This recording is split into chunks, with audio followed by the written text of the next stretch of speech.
அருட்பெரும் ஜோதி அருட்பெரும் ஜோதி தனி பெரும் கருணை அருட்பெரும் ஜோதி அருட்பெரும் ஜோதி அருட்பெரும் ஜோதி தனிப்பெரும் கருணை அருட்பெரும் ஜோதி. அருட்பெரும் ஜோதி. சத்துவிஸ்தாரம் போயிடலாம். நம்ம நம்ம இருக்கிற இந்த சத்துவிஸ்தாரம் பார்த்தீங்கன்னா இங்க ஐயா வந்து 4 வெற்றிகளை சொல்றாங்க. மனிதன பிறந்த அனைவருமே இந்த 4 வெற்றிகளை அடைந்து ஆனந்தமா வாழணும்னு சொல்றாங்க. ஏமசித்தி, சகா கல்வி, தத்துவ நிகிரகம் செய்தல், கடவுள் நிலையறிந்து அம்மையமாதல். இத வந்து சகா கல்வி பாத்தீங்கன்னா சகா கல்வியும் சகா கல்வியே கல்வி, அது ஒண்ணுதான் கல்வியா இருக்கு. அதுதான் வந்து எப்பொழுதுமே நமக்குள்ள வரும். இத வந்து எப்படி சொல்றாங்க பாத்தீங்கன்னா, ஒருமையுடன் தாம் கற்ற கல்வி எழுபிறப்பும் ஏமா பிடித்து. இப்ப ஒருத்தர் வந்து இன்ஜினியரிங் படிச்சிருக்காரு, ஒருத்தர் டாக்டர் படிச்சிருக்காரு, ஒருத்தர் வந்து பிஹெச்டி முடிச்சிருக்காரு அப்படின்னா அவர்களுக்கான ஒரு பதவியோ பணவியோ செய்யறாங்க, ஒரு உயர் பதவியில் இருக்காங்க, ஒரு பணி செய்யறாங்கன்னா அவங்க ஒருவேளை மறுபிறவி இருக்கிறாங்கன்னா திரும்பவும் அவங்க அந்த படிப்பு படிச்சு அந்த வேலைக்கு வரணும். இது வந்து இந்த சகா கல்வின்றது பாத்தீங்கன்னா ஒருமையுடன் தாம் கற்ற கல்வி எழுபிறப்பும் ஏமாப்படுதுன்னா, ஒருமையுடனா நாம் வேறு இறைவன் வேறு என்ற பாகுபாடு இல்லாமல் வேற்றுமை இல்லாமல் நம்ம திருச்சிற்றம்பலத்தை நோக்கி நம்ம தவம் இயற்றக்குள்ள எந்தவித உரைமனம் கடந்த நிலையில நம்ம தியானத்துல இருந்து தவமும் மாத்தி அந்த தவம் இயற்றக்குள்ள நமக்குள்ளேயே நிறைய மாற்றங்கள் ஏற்படுது. அந்த மாற்றங்கள் தான் வந்து சகா கல்வி. அந்த கல்வியை வந்து பழகணுங்களுக்கு ஒருவேளை மறுபிறவி இருந்தாலும் மீண்டும் என்ன பண்ணுவாங்க, அந்த உயர்ந்த எண்ணத்திலையும் அதுக்கான செயல்களவே சேர்ந்து அந்த ஆற்றலோடய பிறப்பாங்கன்றதுதான் பொருள். அதனாலதான் வந்து வாழையடி வாழையாய் வந்த திருக்கூட்டத்தில் யான் ஒருவன் நன்றோ அப்படின்றது. சோ இது வந்து அது மாதிரி நிறைய உயர் பிறவியில பிறந்து வந்துட்டு இருக்காங்க. அதுல நானும் ஒருத்தனா இருக்கிறேனே அப்படின்றாரு. அதே மாதிரிதான் நம்மளும். அதனாலதான் அவையார் என்ன சொல்றாங்கன்னா, அரிது அரிது மனதை பிறத்தல் அரிதுன்றாங்க. சோ இந்த உயர்ந்த எண்ணங்கள் நமக்கு கிடைக்கப்பட்டதே பாத்தீங்கன்னா அந்த விட்டக்குறை தொட்டக்குறை தான் வந்து நம்ம திரும்ப வந்து இந்த தவத்துக்கான பயிற்சிகள்லாம் எடுத்து நம்ம வந்து மேலான பெரிய வெற்றிகள்லாம் அடையணுன்ற அந்த எண்ணத்தோட பயணம் பண்றதுக்கான சூழ்நிலை நமக்கு அமையுது. அதே ஒன்றே சிவம் தாம் என அறிந்த அறிவே அறிவு. சோ ஃபர்ஸ்ட் வந்து 4 விஷயத்துல ஒண்ணு வந்து சகா கல்வியை கத்துக்கணும். அடுத்தது ஒன்றே சிவம் தான் என அறிந்த அறிவே அறிவு. அறிவுக்கு பாத்தீங்கன்னா வந்து இறைவன் ஒருவன் தான்றத நம்ம வந்து சிவம்ன்றாங்க பாருங்க. அந்த சிவன் சொல்லல, சிவம். அது வந்து அறிவுதான் வந்து இறை பெறற்றல். அந்த ஒன்றே சிவம், அது இறைவன் ஒண்ணுதான் இருக்குது. அது வந்து உயிரா இருக்கு. வெளியில வந்து வெளிக்குள் வெளியே இருக்கிற இறைவன் நமக்குள்ள ஒளியா இருக்குது, நாதமா இருக்குதுன்றதுதான் பொருள். மலம் ஐந்தும் வென்ற வல்லவுமே வல்லவும்ன்றாங்க. மலம் ஐந்துனா இந்த குற்றங்கள் எல்லாம் நீங்கிய நிலையில நம்ம வாழணும். 5 மலங்கள். இது வந்து பசு உயிரினங்களுக்கு பாத்தீங்கன்னா வந்து மிருகங்கள் 5 அறிவு இருக்கிற பாத்தீங்கன்னா 5 மலங்கள் இருக்கு. மனிதர்களுக்கு பாத்தீங்கன்னா வந்து 3 மலங்கள் இருக்கு. அந்த 5 மலங்கள் பாத்தீங்கன்னா ஆணவம், கண்மம், மாயை, மாமாயை, துரோதாயேன்றாங்க. இது மனிதர்களுக்கு பாத்தீங்கன்னா 3 மலங்கள் இருக்குது, ஆணவம், கண்மம், மாயை. பட் நம்ம வந்து இந்த 5 மலங்களும் நமக்கு அப்பப்போ அதிகமாவே இருந்துட்டு தான் இருக்கு. அதனாலதான் நம்ம வந்து எல்லா அவத்தைகளும் பட்டுட்டு இருக்கோம். இந்த மலங்கள் எல்லாம் யாரு வெல்றாங்களோ அதுதான் வந்து பூரண வல்லவமா இருக்குன்றது. சோ இதுக்கப்புறம் வந்து இந்த 4 விஷயங்களையும் நம்ம சரியா கடைபிடிக்கக்குள்ள அந்த வேகாதி காலாதி கண்டுகொண்டு எப்பொருளும் விளைவித்த விளைவே அப்படின்றாங்க. இது வந்து நம்ம உள்ள இந்த தவம் ஈற்றி நமக்குள்ள இருக்கிற ஜோதியை நம்ம வந்து தரிசனம் பண்றதுக்கு நம்ம அந்த நாத ஓசையெல்லாம் வந்து அந்த கேட்கிற அளவுக்கு நம்ம வந்து தியானம் ஏற்ற நமக்கு இங்க மேல துரியதம் துரியாதீதம் அதுக்கு மேல நிலைகள்லாம் சொல்றாங்க. அதுக்கு மேல 9 நிலைகள்லாம் சொல்றாங்க. அந்த நிலைகள் எல்லாமே நம்ம அனுபவங்களா மாத்தி இந்த சகா கல்வியை ஒழுங்கா பழகினா மட்டும்தான், அந்த தவத்துல மட்டும்தான் நம்ம அந்த மாற்றங்கள் கிடைத்து அந்த அனுபவங்கள்லாம் கிடைக்குதுன்றதுக்காக தான் இந்த பயிற்சி எல்லாம் நம்ம எடுத்துக்கிறோம். இதற்கு அடிப்படையா இருக்கிறது, ரொம்பவும் ஸ்ட்ராங்கா இருக்கிறது பாத்தீங்கன்னா நம்ம உடலும் மனமும் தான். அந்த உடலை சரியா பராமரிக்கிறதுக்காக தான் இந்திரிய ஒழுக்கமே. போன வாரம் 5 ஒழுக்கங்கள் பார்த்தோம். அது என்னென்ன ஒழுக்கம் நினைவு கூர்ந்துட்டு நம்ம அடுத்தது 6வது ஒழுக்கத்துல போயிடலாம். என்னென்ன ஒழுக்கம் பார்த்தோம்? இந்திரிய ஒழுக்கம், கர்ண ஒழுக்கம். இந்திரிய ஒழுக்கத்துல 5 ஒழுக்கம் பார்த்தோம். இந்திரிய ஒழுக்கத்துல 5 ஒழுக்கம் பார்த்தோம். செவிக்கான ஒழுக்கம்னா சொன்னாங்க. எடுத்தோடனே செவிதான். செவிக்கான ஒழுக்கம் பாத்தீங்கன்னா கொடிய சொல் செவி புகாதவாறு நாத முதலிய தோத்திரங்களை கேட்டல். புறத்தே வந்து இந்த சத்துவிசார கேட்கறதாகட்டும், இந்த இறைவனுடைய தோத்திர பாடல்கள் கேட்கறதாகட்டும், மகன்களுடைய பாடல்கள் கேட்கறதாகட்டும், இதை புறத்தே நம்ம கேட்டு அதை வந்து செவிக்கான உணவு எடுத்துக்கிறோம். நமக்குள்ளேயே பாத்தீங்கன்னா அந்த நாதம் பாத்தீங்கன்னா அந்த ரீங்கார சவுண்ட் வந்து நம்ம மெடிடேஷன்ல உட்காந்துருக்குள்ள நம்ம அனுபவ நிலைகள்ல போக போக போக அந்த சவுண்ட் எல்லாம் வந்து மெதுவா மெல்லிய சவுண்ட் கேட்க ஆரம்பிக்கும்ட்டாங்க. அப்போ வந்து கொடிய சொல் செவி புகாதவாறு நாதம் முதலிய தோத்திரங்களை கேட்டல். ஸோ அந்த வந்து ரொம்ப ஒரு அக்ரெசிவான வார்த்தைகள்லாம் பயன்படுத்தி நம்மள வந்து டக்குனு அது என்ன ஆகும்னா அதை நம்ம கேட்டு அதை வந்து நம்ம வந்து அதை ஃபீல் பண்ணக்குள்ள நம்ம வந்து உடல் அளவில் மன அளவில் நம்ம பாதிப்பு ஏற்படுத்தி நம்ம இந்த தவத்துக்கான ஆற்றல் நமக்கு கிடைக்காம போயிடும். ஸோ அதை வந்து நம்ம வந்து ஒரு குழந்தை போல நம்ம பராமரித்து நம்மளை வந்து அந்த தவத்தில் மேல்நிலைக்கு வரணும்னா அது மாதிரி வார்த்தைகள் கேட்டாலும் நம்ம வந்து எந்த ரியாக்ஷனும் பண்ணக்கூடாதுன்னா என்ன பண்ணுவோம், ஒரு ஒரு நாளைக்கும் அட்லீஸ்ட் ஒரு 10 நிமிஷம் 15 நிமிஷம் நல்ல பாடல்கள்லாம் நல்ல வச்ச வரிகள்லாம் கேட்கறது, நல்ல பாடல்லாம் கேட்கறதுன்றத அந்த செவிக்கான உணவு கொஞ்சம் கொடுத்து இந்த சத்துக்கு சாரம் மாதிரி நம்ம அதை புரிதல் எடுத்துக்கிட்டோம்னா அது நம்ம என்ன பண்ணும், நம்மளை வந்து ஒரு அரணா நின்று நமக்கு மற்ற எந்த உடம்புல அளவில் டிஸ்டர்ப் ஆகாத, மன அளவில் டிஸ்டர்ப் ஆகாத நம்மளை பாதுகாத்துக்கும். அதுக்காக தான் அந்த ஒழுக்கம் கொடுத்துருப்பாங்கன்னு நினைக்கிறேன். கரெக்ட் தானங்க ஐயா? இந்த ஒழுக்கம் வந்து இந்த நாத முதலி தோத்திரங்கள் கேட்கறதுக்கான பலன் என்னவா இருக்கும்? இத நம்ம வந்து உடல் அளவில் வந்து மௌனத்தில் இருக்கு. டைவர்ஷன் இல்லாம இருக்கும். ஸோ நம்ம மெடிடேஷன் கூட ரொம்ப மௌன நிலைக்கு போறதுக்கும் அது வந்து சப்போர்ட்டா இருக்கும். நம்ம உலகெல்லாம் வந்து வாழ்ந்துட்டு இருக்கக்குள்ளேயும் பார்த்தீங்கன்னா வந்து பெரிய லெவலில் நம்ம ரொம்ப இப்போ ஐயா கூட சொன்னாங்க இல்லைங்களா, டைவர்ஷன் ரொம்ப அதிகமாக நம்ம வந்து டிவைட் ஆகாம நம்ம இதை நம்மளுடைய கடமைகளை மட்டுமே ஞான கர்மாவா நம்ம கடமையை மட்டுமே சிறப்பாக செய்து நம்ம தவத்துல போறதுக்கான எண்ணத்திலேயே நம்ம வாழ்றதுக்கான சூழ்நிலை கொடுக்கறதுக்கு வாய்ப்பு நிறைய இருக்கு. அதுக்கு அடுத்த ஒழுக்கத்தை பார்த்தீங்கன்னா அசுத்த பரிசமில்லாத தயாவண்ணமாக பரிசுத்தல். போன வாரம் டிஸ்கஸ் பண்ணுவோம். ஸோ எல்லாத்தையும் தயவோட கருணையோட நம்ம பார்க்க ஆரம்பிச்சாலே போதும், எல்லா பிரச்சனைக்கும் அதுதான் சொல்யூஷனா இருக்குது அப்படின்றதையும் பேசு. அடுத்தது 3வது ஒழுக்கம் பார்த்தீங்கன்னா குரூரமாய் பாராதிருத்தல். ஸோ இது வந்து கண்ணுக்கான ஒழுக்கம். நம்முடைய புலன்கள் வந்து இருக்கிறதே கண்ணு பார்த்தீங்கன்னா நம்ம வெளிப்படுச்சு. அகத்தின் கண் முகத்தில் தெரியுன்றாங்க இல்லையா, அந்த கண்ணு வந்து ஈஸியா வெளிப்படுத்திடும். நம்ம என்னவா இருக்கிறோம், கருணை மயமா இருக்கிறோமா, அன்பு மயமா இருக்கிறோமா. குருடமா பராதிருத்தல்னா நம்ம உள்ள அகத்துல என்ன இருக்குதோ அதை வந்து கண்ணை காமிச்சிடும். அப்ப அந்த வஞ்சகம், பொச்சரிப்பு, பொறாமை, இந்த துர்குணங்கள்லாம் வந்ததுன்னா கண்ணு வழியா அது வெளிப்பட ஆரம்பிச்சிடும். அப்ப நம்மளே நம்ம வந்து கண்டிக்கணும், நம்ம அன்பாவும் கருணாவும் வாழ வந்திருக்கேனே, நான் இதுக்கு வந்து எனக்கு கிடைத்த இந்த உலகில் சார்ந்த அத்தனை வெற்றிகளும் இந்த சாகிறதுக்காக கற்ற கல்வியை வைத்து ஒரு பதவிக்கு ஒரு இடத்துக்கு வந்து ஒரு வேலைகள் வந்து நம்ம வேலை செஞ்சுட்டு இருக்கோம். சாக கல்வியை கற்க வந்த நம்ம வந்து இந்த குருமை பாராதிருத்தல்ன்றது வந்து ரொம்ப முக்கியமான ஒரு பேராற்றல் நமக்கு இருக்கும். ஏன்னா 5 புலன்களுக்குள்ள ஒண்ணு வந்து கண்ணு. அப்போ வந்து இந்த துர்குணங்களை வெளிப்படுத்துது. வந்து கண்ணுக்குள்ள எப்படி வருதுனாக்கா அந்த ஆன்மா உயிர்னு சொல்றாங்க இல்லையா, இறைநிலை. அந்த இடத்துல மாறின பிறகுதான் கண்ணுக்குள்ள வந்து அந்த குரூரம் வெளிப்படுது. என்ன மாதிரி மாறுது? அதனால உள்ளார வந்து அது கடுமையான ஒரு கருணை என்ற நிலையை விட்டுட்டு கோபம், அகங்காரம், அந்த குரோதம், ஒரு சினம் அப்படின்ற ஒரு நிலைமைக்கு அது இறைநிலை மாறி கண்ணு வந்து குரூரம்ன்ற நிலைக்கு பாக்குறதுக்கு தெரியுது. கண்ணு வழியா வெளிப்படுது. கண்ணு வழியா வெளிப்படுது. ஆனா அந்த குரூரமானது வந்து உள்ள இருக்கிற இறைப்பொருள் தான்.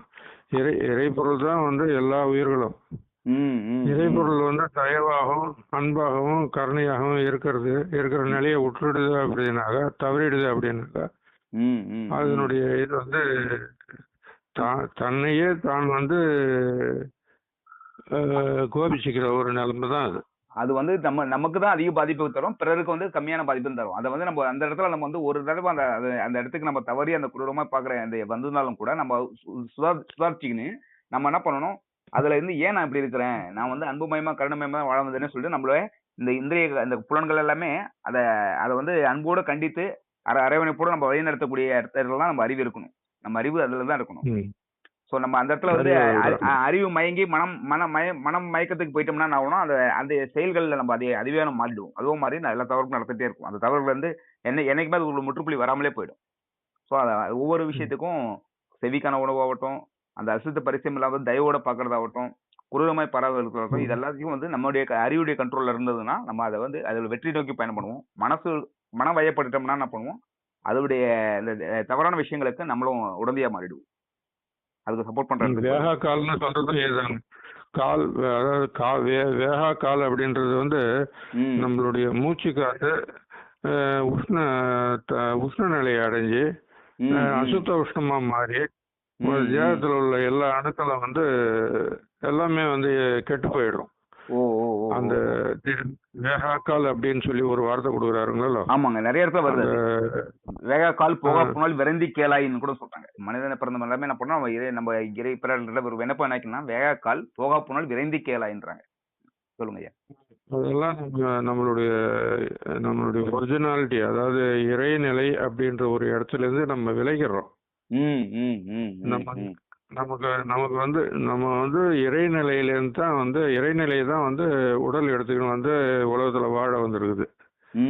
அந்த அந்த இடத்த வந்து உணராததுனால, நம்ம இறைநிலை அப்படின்ற இடத்த உணராததுனால கோபம், ஆக்ரோஷம், பூர்வமான நிலை இதெல்லாம் உண்டாகி போய் நம்மளுடைய ஒரிஜினலான அந்த நிலைமைகள்லாம் மாறிடுது. நமக்கு ஒரிஜினலான நிலைமைன்றது வந்து அனைத்து சித்திகளும் உள்ள ஒரு பொருள் தான் வந்து இறைவன். நினைச்சபடி நடத்தக்கூடிய வல்லமை உண்டு. ஒரு பொருள் உண்டாகிறதுக்கு, ஒரு மாம்பழம் உண்டாகிறதுக்கு, ஒரு தேங்காய் உண்டாகிறதுக்கு ஒரு வருஷம் ஆகுதுனாக்கா, ஒரு நிமிஷத்திலேயே அதை உண்டாக்கக்கூடிய ஒரு வல்லவன் தான் வந்து சித்தி நிலை என்றது. அந்த சித்தி நிலையை தான் நம்ம இழந்துட்டோம். இறைநிலை அனுபவத்தை வந்து நம்ம கையை விட்டு எட்ட விட்டுட்டு கையில இல்லாததுனால அந்த ஒரிஜினலான ஒரு நிலையை விட்டுட்டு அந்த நம்மளுடைய சித்தியெல்லாம் இழந்து நிக்கிறோம். அதெல்லாம் பாத்தீங்கன்னா இந்த ஒழுக்க நிலைகள்ல வாழ்ந்தா மட்டும்தான், இந்த 2 ஒழுக்க நிலைகளை சரியா வாழ்ந்தாலே அதுக்கு அடுத்த எல்லா நிலைகளும் பெற்று இந்த 4 வெற்றிகளையும் அடைய முடியுன்றதாங்க ஐயா. இந்த அவங்க கொடுத்த மனிதனை பிறந்த அத்தனை பேருக்கும் இந்த எல்லா ஏம சித்தி, சகா கல்வி, தத்துவ நிகரம் செய்தல், கடவுள் நிலையறிந்து அம்மையமாதல், இந்த வெற்றிகள்லாம் அடையிறதுக்கு அந்த ஒழுக்கங்கள் தான் நமக்கு வந்து சப்போர்ட் பண்ணும். ஒழுக்கங்கள் தான் வந்து சப்போர்ட் பண்ணும். வள்ளலார் வந்து எதுவும் படிக்கவும் இல்லை, எங்கேயோ போய் வேலையும் செய்யல, சம்பாதிக்கவும் இல்லை, எதுவுமே செய்யல. அவர் வந்து 100 ஏக்கர் நிலம் அந்த வடலூர்ல வந்து அவருக்கு கிடைக்குது, தர்றாங்க. அங்க வந்து ஒரு பெரிய கோயில் கட்டுறாரு. அந்த கோயில் கட்டுறதுக்கு நிறைய பொருட்செலவு ஆகும். அதுக்கும் அவர் கையில பணம் கிடையாது. அவர் நினைச்ச நேரத்திலேயே வந்து அதுக்கு உண்டான பொருள்கள் எல்லாம் கைக்கு வருது. அதெல்லாம் சித்தின் கையினால தான் கிடைச்சது அவருக்கு. சித்தி அவருக்கு கைவசப்பட்டதுனால அது மூலியமா அந்த பொருளையும் ரெடி பண்ணிடுறாரு. இறைநிலை சித்தின்றது அவருக்கு கையகப்பட்டது. அதனால அந்த கோயில் கட்டுறதுக்கு உண்டான பொருள்கள் எல்லாம் வந்து கைக்கு வந்தது. கோயில் கட்டுறாரு. இதுதான் வந்து சீக்ரெட். சகா கல்வின்னு சொல்லி அவர் கொடுக்கறதெல்லாம் இறைநிலை தான் அவர் சொல்றாரு. சகா கல்வி, சகா கல்விக்கு தரங்கள் வந்து வேகாக்கால் போகாப்புனால் அப்படின்லாம் சில குறிப்புகள்லாம் கொடுக்குறாருங்களோ. சகாக்கால் அப்படின்றது நம்மளுடைய மூச்சு காத்து வந்து உஷ்ணப்பட்டு ஆபாசப்பட்டு நமக்கு அந்த அந்த அந்த உடம்புல நமக்கு வந்து வித்து சக்தின்னு ஒண்ணு இருக்குது, வித்து குழம்புன்னு ஒண்ணு இருக்குது. அதெல்லாம் வந்து கெட்டு போயிடும். ஆமா, நீர்த்து போயிட்டு கீழ் நோக்கி பயணம் பண்ண ஆரம்பிச்சிடும். நமக்கு வீணாக்கிடும். அது வந்து கெட்டித்தன்மையாகி மேல் நோக்கி மேல வர்றதுக்கு பதிலா அதை கீழ் நோக்கி பயணம் பண்ண ஆரம்பிச்சிடும். மேல் நோக்கி வர்றதுக்கு வந்து காரணம் அதனுடைய தன்மை வந்து அந்த தயவுன்ற தன்மையினால வந்து ஆவியாகி மேல் நோக்கி வரும். கடினப்பட்டு கோவம் அப்படின்றதெல்லாம் வந்துடுதுனாக்க அது கீழ் நோக்கி போய் அது வீணா போயிடும். இந்த உடல் அழியாம இருக்கிறதுக்கு காரணமே அந்த வித்து சக்தி தான். இது புரியாததால்தான் உலகத்துல இருக்கிறவங்க எல்லாமே வந்து இந்த சிற்றின்பமே பெரிய இன்பம்னு நினைச்சு தன்னையும் அழித்துக்கிட்டு இந்த உடலாலையும் மனதாலையும் தன்னை அழிச்சுக்கிட்டு அதுலயே பெரிய உலக லெவல்ல ஒரு பெரிய ஏமாற்றத்துக்கு ஏற்பட்டு ஒவ்வொரு மக்களுமே கோடான மக்கள் பிறந்து இறக்கிறதுக்கு இந்த புரிதல் இல்லாததுனால தாங்க ஐயா. கரெக்டா தானங்க ஐயா? அது ஆமாங்க ஐயா. உலகமே வந்து அழிஞ்சுக்கிட்டு தானே. ஒருத்தவங்களுக்கு கொஞ்சம் ஒரு வேளை சாப்பாடு கொடுக்கறதுக்கு ஒரு பெரிய செலவு கிடையாது. ஆனா உலகத்தையே அழிக்கக்கூடிய வல்லவன்ல அந்த அணுகுண்டுகள்லாம் நிறைய தயார் பண்ணி வச்சுக்கின்னு அவங்களும் ரெடியா இருக்காங்க. மதிக்கலன்னா உலகத்தை அழிச்சிருவேன் அப்படின்னு. மதிக்கிறதுக்கு எது ஆதாரம்? உணவு தான் ஆதாரம். உணவு கொடுக்கறதுக்கு வந்து யாருமே முன் வர்றது இல்ல. அதுதான் பேசிக்கான ஒரு தப்பா நடந்து போயிருக்கு. அதனாலதான் அதையே வந்து பரஜீவகாரணியமே சொல்றாரு. அந்த உயிர் அவத்தைகளுக்கு நீங்க உதவி பண்றதுதான் வந்து பரஜீவகாரணம். அதுக்கான உதவி செய்யறது எல்லாமே இறைவனுக்கு செய்யற உதவின்றார். பரஜீவகாரணியம் உயிர் கொலை செய்யாம இருக்கிறதும், எந்த உயிரையும் நம்ம துன்புறுத்தாம இருக்கிறதும், பசிக்கு உணவு கொடுக்கறதும் பரஜீவகாரணியம்ன்றாரு. பரஜீவகாரணியம் இறைவனுக்கு செய்யற தொண்டுன்றார். இறைவனுக்கு நம்ம ஒரு தொண்டு செய்ய முடியும்னா பசித்தவர்களுக்கு பசியாற்றுவித்தல், எல்லா உயிர்களும் பசித்தவர்களும் மனிதர்களுக்கு மட்டும் இல்ல, எல்லா உயிர்களுக்கும் பசியாற்றுவித்தலும், அந்த உயிர் அவத்தைகள் படக்கூட அதுக்கு நம்ம வந்து ஒரு அரணா நின்று அதை பாதுகாக்கிறதும் ரெண்டுமே வந்து பரஜீவகாரணியம், இறைவனுக்கு செய்யக்கூடிய தொண்டு. இறைவனுக்கு நம்ம மனிதர்கள் தொண்டு செய்ய முடியும்னா அது ரெண்டு தான். இது எல்லாமே இறைவன் தான் நமக்கு அருள் பண்ணணும். பட் இறைவனுக்கே நம்ம வந்து ஒரு தொண்டு செய்ய முடியும் மனிதர்கள்னா அந்த ரெண்டு விஷயம் தான் பரஜீவகாரணியம், இறைவனுக்கே செய்யக்கூடிய தொண்டுன்றாங்க. இறைவனுக்கே செய்யக்கூடிய தொண்டுன்றதை விட தான் இறைநிலை, தான் இறைவன் என்றதை வந்து உணர்ந்து முதல்ல நிக்கும் போதுதான் வந்து அடுத்த உயிர்களையும் இறைவன் அப்படின்ற ஒரு நிலைமைக்கு நமக்கு மன உற்பத்தி ஆகும். அப்ப அந்த இறைநிலை என்ற அனுபவம் நமக்கு முழுமையா வாய்க்கும். அந்த இடத்துல அப்பதான் தான் பேரு இறைவன் பேருன்ற நினைப்பு மாறாம அந்த அன்பு மயமா கருணமயமா சூழ்நிலை கிடைக்க ஆரம்பிச்சுட்டாங்க. ஆமாங்க. இந்த இறைவன் வேறு அப்படின்னு போயிடக்கூடாது. சொல்லுங்க கார்த்தி சார். சொல்லுங்க ஐயா. இந்த நீங்க சொன்னீங்கல்ல மூச்சு காத்து வந்து உஷ்ணமாகும் போது உடல் கெடுதுன்னு சொன்னீங்கல்ல ஐயா, அது பெரும்பாலும் வந்து இந்த கோபத்தினால ஏற்படும் போது எல்லாருக்கும் மூச்சு காத்து சூடாகுதுன்னு சொல்றோமே, அந்த தான் சொல்றீங்க. இந்த துர்குணங்கள் ஐயா, இந்த துர்குணங்கள் காமம் குரோதம் அது எப்பங்க ஐயா கார்த்திக் சார், எப்ப பாத்தீங்கன்னா நம்ம இந்த துர்குணங்கள்லாம் இருக்க பாரு, அந்த துர்குணம்லாம் ஏற்படக்கூடிய அந்த மூச்சு காத்துல வந்து என்ன பண்ணோம், அந்த மாற்றம் ஏற்படும். இப்ப இந்த நற்குணங்கள் ஏற்படக்கூடிய மூச்சு காற்று ரொம்ப மென்மையா இருந்து நமக்கு வந்து அது வந்து சுத்த உஷ்ணத்தை உண்டு பண்ணதுக்கு உதவி பண்ணும். அதெல்லாம் அந்த நல்ல குணங்கள்ல பழகிறதும் நல்ல இந்த மாதிரி ஒழுக்கங்கள்ல பழகுள்ள பாத்தீங்கன்னா நற்குணம். அது அன்பு, கருணை, தயவு, தியானம் இதெல்லாம் பாத்தீங்கன்னா நற்குணத்துக்கான வெளிப்பாடுகள். துர்குணம் பாத்தீங்கன்னா வந்து கோபம், குரோதம், காமம், மதம், ஆச்சரியம் அப்படின்றாங்க பாருங்க. இதெல்லாம் பாத்தீங்கன்னா வந்து துர்குணம். இந்த துர்குணம் ஏற்படக்குள்ள என்ன ஆகுதுன்னா, துர்குணத்தினால என்ன பண்ணும், இப்ப நம்ம குரோதமா பார்த்தாலும் சரி நம்ம குணம் மாறிடும், நம்ம கோவப்பட்டாலும் குணம் மாறிடும், காம இச்சை பண்ணாலும் குணம் மாறிடும். அந்த குணம் மாறக்கூடிய என்ன பண்ணும், மூச்சில வந்து அந்த உஷ்ணம் அதிகமாக்கி நம்ம உடலுக்கான மனதுக்கான எல்லா கருதிகளும் பண்றதுக்கான ஹார்மோன் வந்து அதுல நம்ம வந்து அதுக்கான வாய்ப்புகளை எல்லாமே கேட்டு நம்ம திறந்து வச்சுக்குவோம். ஈஸியா நம்மள அறியாமலேயே என்ன பண்ணுவோம், அது நம்மளால ஃபர்ஸ்ட் அதிகமா நம்மள பாதிக்கப்படுத்திடும். அதுக்கப்புறம் தான் அது மற்றவங்களை வந்து ரொம்ப கம்மியான லெவல்ல தான் நம்மளுடைய வார்த்தைகளாவோ நம்மளுடைய செயலாவோ வெளிப்பட்டு மற்ற கம்மியான லெவலில் தான் மற்றவங்களை பாதிக்கும். ஆமாங்க. நமக்கு குணங்கள் வந்து 8 குணங்கள் சொல்றாரு. அன்பு, சந்தோஷம், சமாதானம், நீடிய பொறுமை, இச்சை அடக்கம், நற்குணம், விசுவாசம், சாந்தம். இந்த 8 குணங்கள் தான் இறைநிலை குணங்கள். இந்த குணங்களை வந்து நினைவுபடுத்தி பாதுகாத்துக்கினே வரணும். அதுலயே வாழ ஆரம்பிக்கணும். நம்ம தவத்துல வந்து மௌனத்துல போய் மௌனத்துக்குள்ள போகதான் இறைநிலை அப்படின்ற ஒரு சரியான வழியே நமக்கு வந்து பிறக்கும். இறைநிலை வழி தவத்துல வந்து மௌனம். நம்ம லாஸ்ட் டைம் பேசணும்ல, மொத்தம் 40 வரைக்கும் நமக்கு வந்து வைப்ரேஷன் வந்து ஏறுது இறங்குதுங்க. 0ல இருந்து 40 வரைக்கும். 15 வரைக்கும் நம்ம 15ன்றது குறைஞ்ச வைப்ரேஷன். அது 0ன்றது வந்து இறைநிலை வைப்ரேஷன். இறைநிலையில வந்து நம்ம எப்படி வந்து இந்த உலகத்தை உற்பத்தி பண்ணோம், இந்த உலகம் எப்படி நடந்துட்டு இருக்குது, அணுக்கள் எப்படி உண்டாகுது, அணுக்கள்ல இருந்து உலகம் எப்படி உற்பத்தி ஆகுது அப்படின்றதெல்லாம் நமக்கு விளக்கத்துக்கு வரும். சாதாரணமாக வேதாத்திரி மகரிஷி இதை ஓப்பனாவே பேசியிருக்காரு.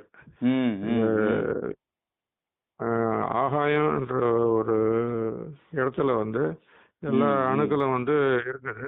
அதுல வந்து அணுக்கள் கூடுறது குறையறதுனால பஞ்சபூதங்கள் உற்பத்தி ஆகுது.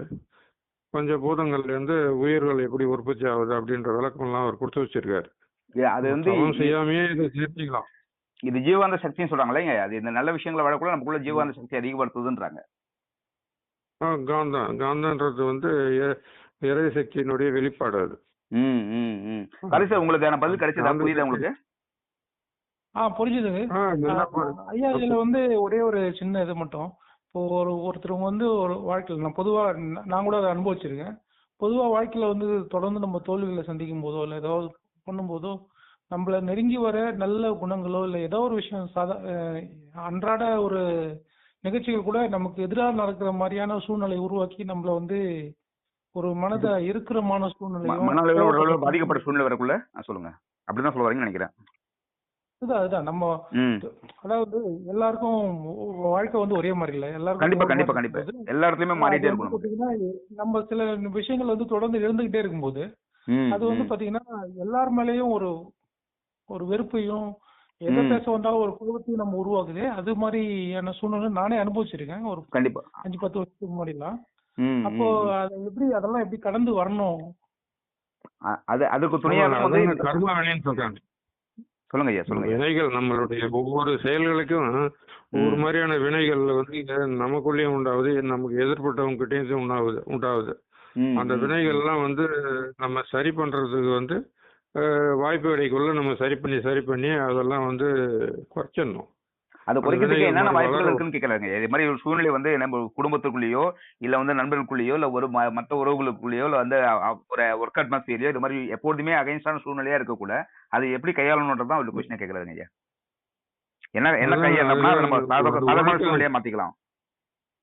அன்பு தயவுன்ற ஒரு சில விஷயங்களை வச்சு ஒருத்தவங்க கிட்ட பழகக்குள்ள அந்த வினைகள்லாம் வந்து மாறி வந்திருக்கு.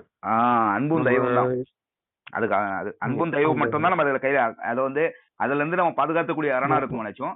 அதை வந்து எடுத்த உடனே வந்து நம்ம அந்த நேரத்துல மௌனமா போயிட்டு எப்ப அதுக்கான சூழ்நிலை சரியா இருக்குதோ அந்த நேரத்துல வந்து அன்போட தயவோட அதை நம்ம அது ஏன் நடந்தது, எதற்காக நடந்தது, என்ன காரணத்துக்காக நடந்தது, அதுக்கு நான் எந்த இடத்துல காரணமா இருந்திருக்கேன், என்னுடைய பங்களிப்பு அதுல எந்த இடத்துக்கு அந்த அளவுக்கு நடக்கிறதுக்கான அசாதாரண சூழ்நிலை நடக்குது, என்னுடைய இடத்துக்கு என்னென்ன தவறுகள் என்ன எங்கிட்ட இருந்து இருக்கு அப்படின்றத புரிதல் எடுத்துக்கிட்டு நம்ம கிட்ட இருக்கிற தவறுகளை நம்ம திருத்தி அதை அன்பு மயமா கருணை மயமோட அவங்க கிட்ட நம்ம வந்து பேசி அந்த சத்துவசார மூலியமா வந்து நிறைய ஒரு புரிதல் எடுத்துக்கக்குள்ள ஆட்டோமேட்டிக்கா நம்ம கிட்ட இருக்கிற தவறுகளை திருத்தி நம்ம மாற்றிக்கக்குள்ள நான் ஒன்னும் ஆட்டோமேட்டிக்கா அங்கே எதிர்க்கையும் சாதகமான சூழ்நிலை கிடைக்கும்.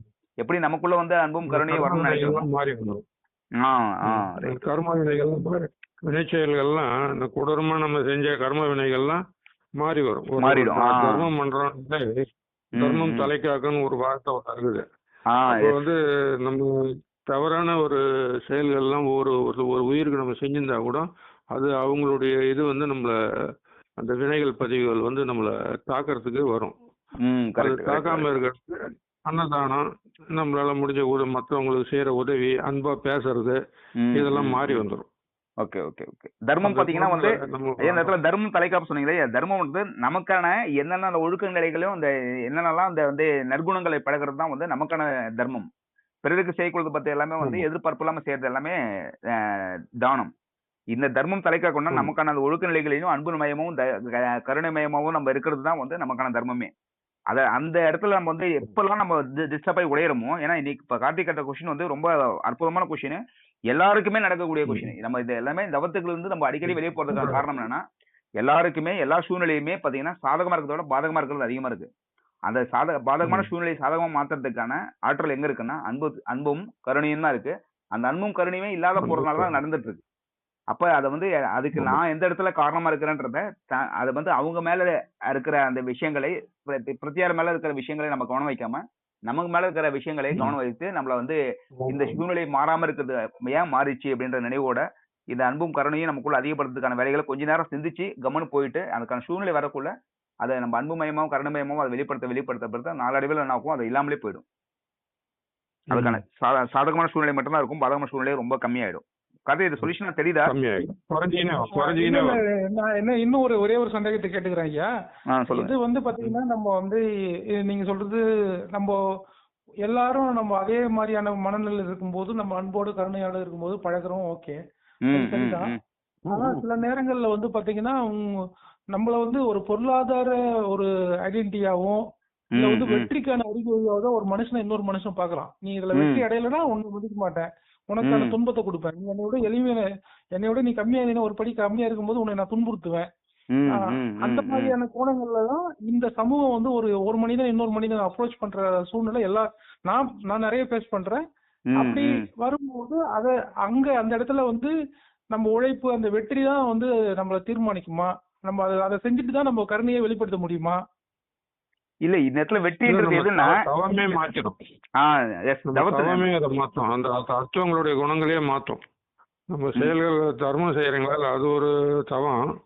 நம்ம தியானம்னு உட்காந்து மௌனத்துக்கு உள்ள போகிறோங்களா, இறைநிலை அப்படின்ற ஒரிஜினல் நீங்கள் போயிட்டு அடையக்குள்ள உங்களுக்கு வந்து எல்லா இயக்கங்களும் வந்து மாறிடும்.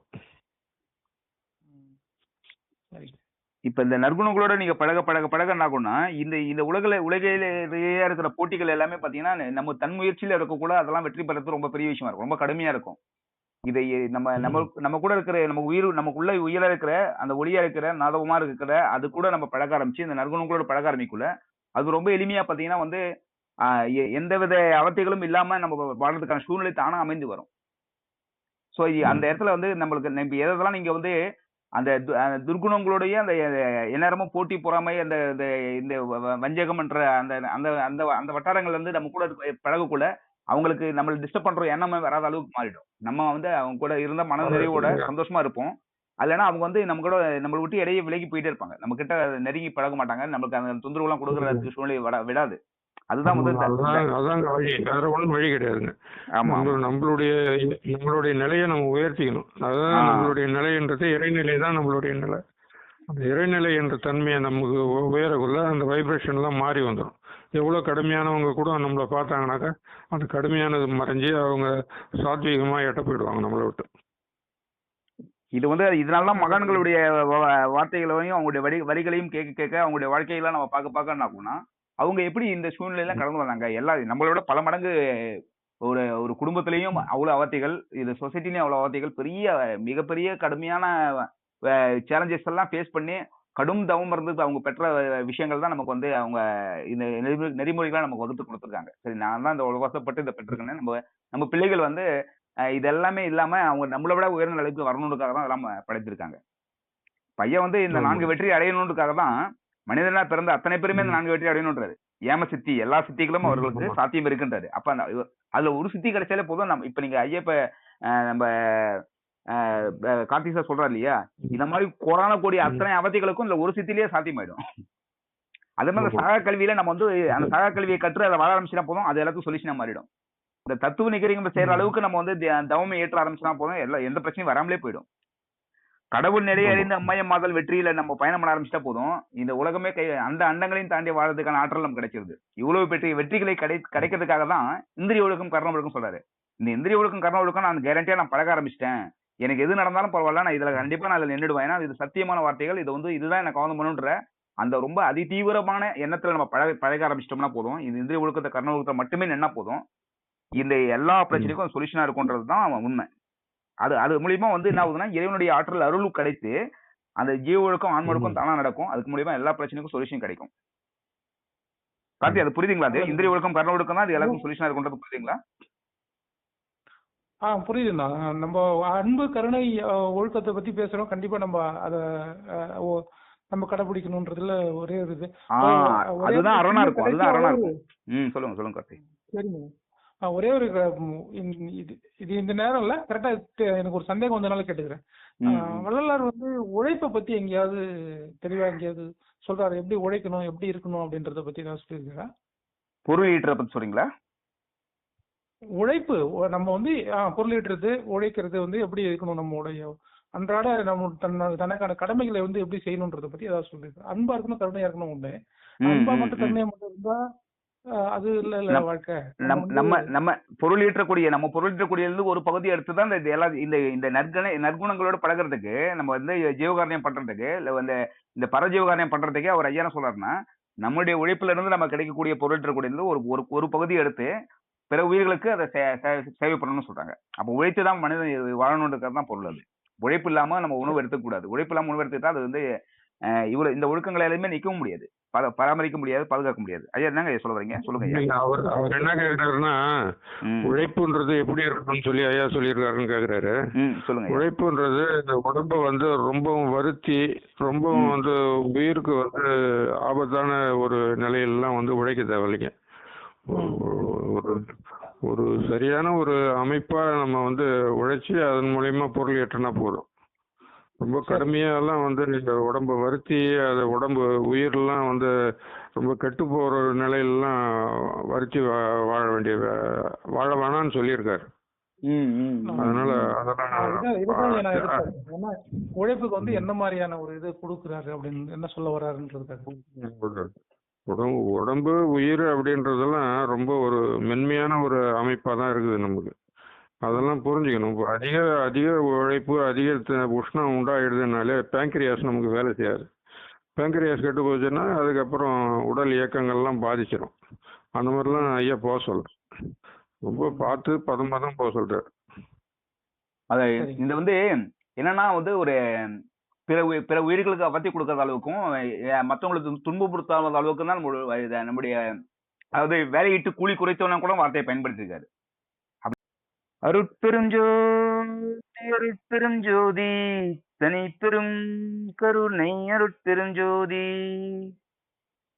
அருட்பெருஞ்சோதி அருட்பெருஞ்சோதி தனி பெரும் கருணை அருட்பெருஞ்சோதி அருட்பெருஞ்சோதி அருட்பெருஞ்சோதி தனி பெரும் கருணை அருட்பெருஞ்சோதி அருட்பெருஞ்சோதி தனி பெரும் கருணை அருட்பெருஞ்சோதி அருட்பெருஞ்சோதி அருட்பெருஞ்சோதி தனி பெரும் கருணை அருட்பெருஞ்சோதி அருட்பெருஞ்சோதி அருட்பெருஞ்சோதி தனி பெரும் கருணை அருட்பெருஞ்சோதி. நன்றிங்க ஐயா, நன்றிங்க ஐயா, அனைவருக்கும் நன்றி. திருச்சிற்றம்பலம் சொல்லுங்க ஐயா. ஐயா ஜோதி முடிச்ச உடனே திருச்சிற்றம்பலம் சொல்லுங்க. திருச்சிற்றம்பலம்ன்றது நம்ம இறைவன் இருக்கிற இடம் பூர்வமத்தியன்னு சொல்லி வள்ளலார் சொல்லி வச்சிருக்காரு நமக்கு. திருச்சிற்றம்பலத்துக்கு எடுத்து திருச்சிற்றம்பலம் சொல்லி முடிச்சிங்கன்னா அந்த இறைநிலையோட கலந்து நம்ம முடிக்கிறோம் அர்த்தம். ஒரு முறை ஜோதி பாட சொல்லி ஒரு முறை ஜோதி மந்திரம் சொல்லி அதை பண்ணி அருட்பெருஞ்சோதி மந்திரம் சொல்லி அதை சொல்லலாங்க ஐயா, கண்டிப்பா சொல்லிடலாம். அருட்பெரும் ஜோதி அருட்பெரும் ஜோதி தனி பெரும் கருணை அருட்பெரும் ஜோதி அருட்பெருஞ்சோதி அருட்பெருஞ்சோதி தனி பெரும் கருணை அருட்பெருஞ்சோதி. திருச்சிற்றம்பலம். திருச்சிற்றம்பலம். நன்றிங்க ஐயா, நன்றிங்க ஐயா, நன்றிங்க ஐயா. சிறப்பா இருந்ததுங்க ஐயா. சத்துசாரம் தவம் தியானம் எல்லாமே ரொம்ப சிறப்பா இருந்தது. ஒவ்வொரு வாரமும் அந்த பயிற்சி தொடர்ந்து நடக்கும்னு சொல்லிட்டு இறைவன்கிட்ட விண்ணப்பமா இருக்கு, நண்பர்கள்ட்ட ஒரு விண்ணப்பமா கோரிக்கை கேட்டு நம்ம கிளாஸ் நிறைவு பண்ணுவோம். திரும்பவும் நம்ம அடுத்த வாரம் தொடருவோங்க ஐயா. நன்றிங்க ஐயா. Thank you very much. தேங்க்யூ. நன்றிங்க ஐயா, நன்றி நன்றி நன்றி.